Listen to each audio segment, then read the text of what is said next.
gente, Aline Vicente falando com vocês, e hoje nós vamos falar sobre o capítulo 26. Quem escreveu esse capítulo foi a Amber, e o livro que nós estamos lendo chama Gatilhos no Casamento. E esse capítulo, a Amber deu o nome de Quando Nós Somos Criados de Maneiras Diferentes.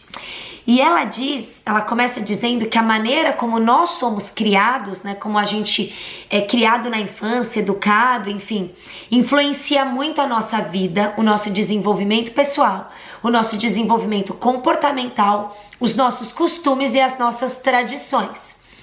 E ela coloca aqui algumas perguntas para você e para o seu marido. Quais palavras, né, e você tem que descrever em duas, quais palavras vêm à sua mente para descrever a sua infância? Escolha duas palavras para descrever. Quais palavras seu marido descreve a infância dele? Em duas palavras. E quais são os costumes e as tradições da sua família e da família do seu marido? E ela coloca aqui que, na verdade, quando a gente casa, e isso acontece com muitas pessoas, se não com todas, então a gente cresce e tá ali acostumado a viver aquela vida, né? Que a gente tem com a nossa família. A hora que a gente come. Que hora que você almoça? Você vai almoçar naquele horário que você almoça com a sua família, ou à noite, enfim. Você já tem algumas coisas, uns costumes, umas tradições. E aí quando o seu marido entra na sua vida, você casa e o seu marido entra na sua vida, você continua vivendo a sua vida de antes. E o seu marido continua vivendo a vida dele de antes. E isso começa a causar conflitos. Por quê? Porque a gente, na verdade, a gente não quer casar e viver o que o seu marido cresceu vivendo. A gente quer que o nosso marido viva o que a gente cresceu vivendo. Eu não sei se você consegue se identificar com isso, mas isso é muito verdadeiro. Eu vejo aqui em casa coisas tão simples que eu faço exatamente igual eu fazia quando eu morava com a minha mãe. Igual, coisas que eu guardo no mesmo lugar, o modo que eu faço a comida, às vezes muito parecido, enfim, não tem como, isso tá enraizado em nós, né? Mas o que a gente precisa entender é que o nosso caminho, o nosso meio, o nosso método, a nossa rotina, nosso costume, a nossa tradição não é o melhor e não é o único. E o casamento, a Amber escreve isso, eu achei sensacional. O casamento une duas pessoas únicas para fazer uma nova vida única. Então você e o seu marido se uniram para fazer uma vida única que vai partir de vocês dois. E aí ela coloca assim, que a gente entra no casamento por amor, mas a gente encontra esses conflitos porque a gente quer manter a nossa vida como era antes. E a Amber fala que naquelas perguntas que ela fez ali no começo sobre a infância, ela diz que a infância dela, se ela pudesse descrever em duas palavras, seria volátil e feliz. E a do Guy seria maravilhosa e desafiadora. E ela conta que a infância dela, ela cresceu, né, foi construído nela uma forte necessidade de justiça e de educação, por conta do que aconteceu com a família dela, por conta da maneira como os pais lidavam com ela. E ela diz que ela também, por conta disso, cresceu com uma carência muito grande. E ela fala que quando ela estava na casa dela fazendo as coisas, né, no dia a dia, na rotina, ela queria muito sentir o quanto o Guy era bom com ela, né, o quanto ele estava ali acolhendo ela. E quando ele tinha qualquer situação, ou quando ele agia de alguma forma que pra ela não significava que ele estava sendo bom com ela, aquilo dava um gatilho nela e ela reagia com ele, porque ela achava que ela tinha que receber dele uma bondade todos os dias. E quando ele não agia, a cabeça dela puxava memórias da infância do qual liberavam aquele gatilho. Olha só como é muito importante a gente realmente às vezes parar e entender por que a gente tem determinados comportamentos. Eles podem estar realmente na forma como a gente foi criado. E aí ela fala duas frases aqui perfeitas. Eu sei que às vezes a gente quer que o nosso marido haja de determinada maneira com a gente, mas nós não podemos exigir o amor de ninguém. E também não podemos exigir a maneira como a pessoa nos fará sentir amados. A gente não tem como forçar ninguém a nos amar e nem amar como a gente acha que deveriam nos amar, entende? E aí ela começa falando do Guy, ela fala que o Guy, ele sempre foi muito acolhido na criação, ela fala que os pais do Guy davam muita atenção pra ele, serviam a igreja, a gente até já comentou aqui um pouquinho, o Guy contou o testemunho dele a respeito do pai dele, foi muito lindo aquele áudio. E aí ele disse que ele era tão cuidado com os pais que o que ocasionou nele foi um homem que não tinha motivação própria, porque ele estava sempre acostumado que os pais o motivavam, que os pais os direcionavam. E quando ele se viu ali num momento de encarar uma vida difícil, né, os desafios, um mundo que não vai ser bondoso com você, ele não conseguia lidar com essas oposições na fase adulta. E ele também não aceitava nenhuma crítica que a Amber fazia pra ele. Críticas positivas, quando você vai tentar dar um conselho pra pessoa, né? Ah, você fez isso, eu não achei legal. Ela falou que ele já se defendia e ele reagia contra isso, levando pro pessoal. Mas foi a forma como ele foi criado. E ela fala aqui que a nossa personalidade, ela é formada da nossa natureza, ou seja, o nosso temperamento, mais como a gente foi criado. Essas duas junções trazem a nossa personalidade, ou seja, a gente nasce com um determinado temperamento, somos forjados e amaciados lá, envolvidos no nosso temperamento com a nossa criação, e isso é muito forte, a criação que a gente recebeu, tudo isso é muito forte na gente, é por isso que nós, eu vou só fazer um parêntese aqui, é por isso que nós, como pais, nós devemos encerrar ciclos que se propagam na nossa vida ou de geração em geração. Então, coisas que você vê que aconteceu com a sua avó, que aconteceu com a sua mãe e que tem acontecido na sua vida, é você que vai quebrar esse ciclo, porque não é uma maldição hereditária, mas é a criação, esses costumes, essas tradições são tão fortes muitas vezes em nós, que nós passamos sem querer. Então cabe a nós entender o que é bom e o que não é e cortar esse ciclo para que isso acabe, para que numa próxima geração cresça-se uma nova cultura, uma nova criação, uma nova tradição e um novo costume. E aí ela diz que algumas discussões são muito simples, mas que a gente não quer abrir mão por conta de como fomos criados.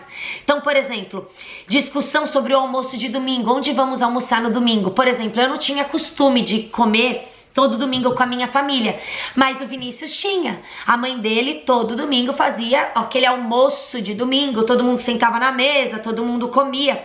E obviamente ele queria isso, mas eu não estava acostumada, eu estava acostumada a ficar na minha cama, tal, né, sei lá, no meu quarto, fazendo o que eu queria.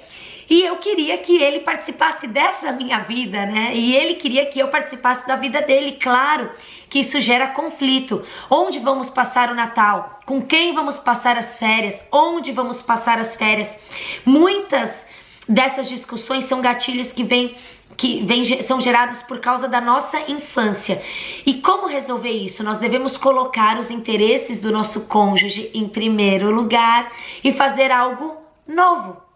Fazer algo novo. A palavra de Deus diz: portanto, se alguém está em Cristo, é nova criação. As coisas antigas já passaram. Eis que surgirão coisas novas. E Colossenses 3:10 diz: e se revestiram do novo, o qual está sendo renovado em conhecimento à imagem do seu Criador. E o Paulo, o que Paulo fazia aqui quando ele ensinava isso? Ele incentivava os cristãos a se ver através dos olhos de Jesus e não por meio dos velhos hábitos e de mentalidades antigas. Então foi aquilo que eu falei, nós temos a oportunidade de criar algo novo, de fazer algo novo através de Deus na nossa vida. E a Amber, ela põe uma pergunta aqui: o que hoje você poderia fazer de diferente?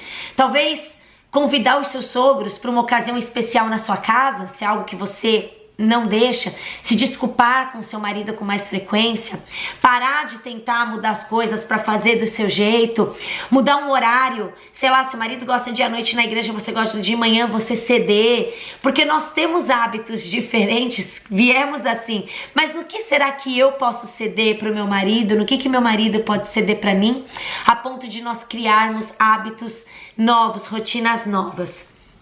Então, e o que a gente tem que ter em mente é que tanto nós, como os nossos maridos, nós estamos em construção. Então nós vamos errar, nós vamos acertar, nós vamos errar e nós vamos acertar. E nós temos que ter paciência e misericórdia.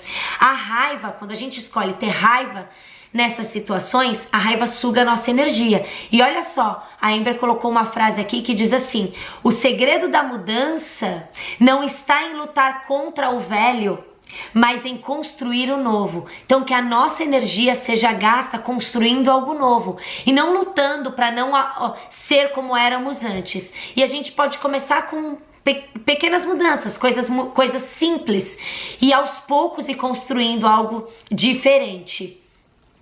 E aí a gente pode aprender a se ajustar, se comprometer com algumas coisas com o nosso marido, servir o nosso marido, enfim, tudo.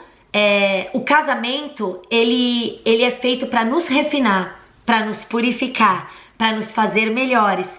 E as nossas diferenças, elas devem expandir o nosso coração e devem abrir a nossa mente e não jamais ser motivo para separação. Entende a diferença? O nosso casamento, muitas vezes, ele pode ter situações em que ninguém vai sair feliz. E ela coloca aqui uma frase muito boa que diz: um bom acordo é onde ninguém está feliz. E o que ela quer dizer com isso? Que quando você entra num acordo que ninguém sai feliz, significa que ambas as partes tiveram que ceder. Porque é muito bom quando a gente ganha, a gente fica feliz e as coisas saem do nosso jeito. Mas quando a gente precisa ceder de um lado e o nosso marido do outro, a gente teve um bom acordo, apesar de nenhum dos dois ter ganhado e saído feliz nessa situação. Isso é algo que eu vou levar para minha vida. Um bom acordo é onde ninguém está feliz. E se a gente for olhar por um outro lado, um bom acordo é onde os dois se comprometeram em ceder um para o outro, em amar um ao outro. E o amor está acima, né, da felicidade do mundo. E o nosso prazer deve estar em honrar o nosso marido sempre. Casamento tem a ver com humildade e mansidão. Casamento tem a ver com o Evangelho. O Evangelho nos refina, o Evangelho nos purifica, o Evangelho nos faz melhores, o Evangelho expande o nosso coração, o Evangelho abre a nossa mente e nos traz liberdade. E o casamento é viver o Evangelho, é você ser moldado ao caráter de Cristo todos os dias por alguém que Deus colocou na sua vida. E é por isso que a palavra diz: não andais só. É por isso que a palavra de Deus diz que Ele fez homem e mulher para serem um. Por isso que Deus não permitiu que Adão ficasse sozinho. É por isso, porque não dá para vivermos o Evangelho de Deus sozinhos. Olha que coisa incrível. Deus faz tudo perfeitamente. Deus é muito lindo, Deus é muito bom. E eu quero agradecer a Deus por isso. Vamos orar? Deus, nós queremos te agradecer porque o Senhor é perfeito. E o quanto mais nós entendemos de Ti, compreendemos a Tua palavra, mais nós ficamos maravilhados com a perfeição da qual o Senhor criou todas as coisas.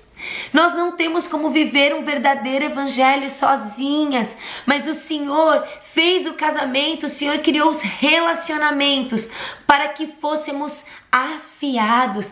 A tua palavra diz em Provérbios 27:17, se não me engano: assim como o ferro afia o ferro, o homem afia o homem.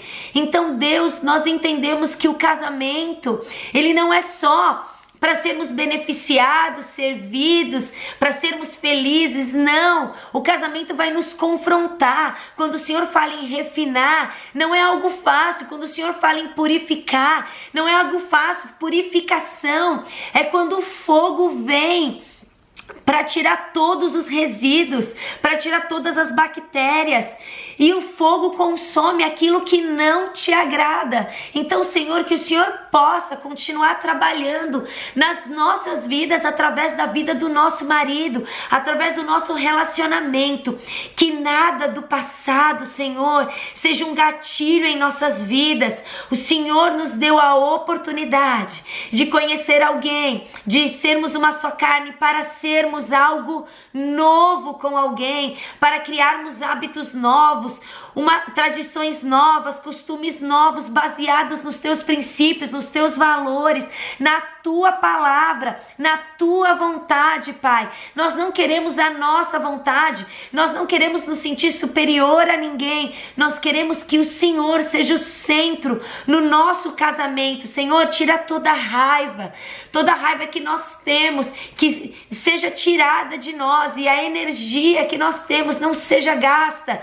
discutindo, teimando, querendo ter razão, mas que nós utilizamos a nossa energia para construir algo novo com o nosso marido, para nos unirmos, para fazermos algo diferente. Se queremos mudança, Senhor, precisamos de novos passos, talvez de um novo caminho, talvez de um novo recomeço. E nós sabemos que o Senhor é um Deus que dá novas oportunidades, que dá uma chance, 2, 3, 4, quantas chances forem necessárias.